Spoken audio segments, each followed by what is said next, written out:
പെൺകുട്ടികളെ സംബന്ധിച്ചിടത്തോളം ചുവന്ന ചുരിദാറിന് ചുവന്ന ചുണ്ടും പച്ച ചുരിദാറിന് പച്ച ചുണ്ടും ഇങ്ങനെ പെരട്ടി ഈ കുന്നുമക്കരയിലൂടെ നടക്കുമ്പോ ആ ലിപ്സ്റ്റിക് എന്ന് പറയുന്ന ആ സാധനത്തിൽ പിന്നെ മെർക്കുറിയുടെ അംശമുണ്ട് എന്ന്, മെർക്കുറി ഒരു മില്ലി മൈക്രോ മില്ലി ഈ മെർക്കുറി വയറ്റിലേക്ക് ചെന്നുപോയാൽ ആ കുട്ടിയുടെ വൃക്ക തകരാറിലാകുമെന്ന് ഈ 17 വയസ്സുകാരിയോട് ആരും പറഞ്ഞു കൊടുത്തിട്ടില്ല എങ്കിൽ പിന്നെ സ്കൂളിൽ നിന്ന് എന്താണ് പറഞ്ഞു കൊടുക്കുന്നത്?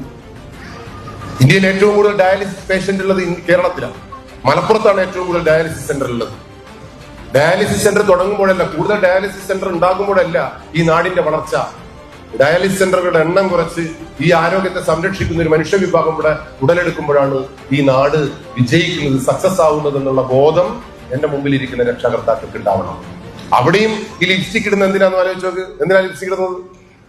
നാട്ടുകാരെ കാണിക്കാൻ.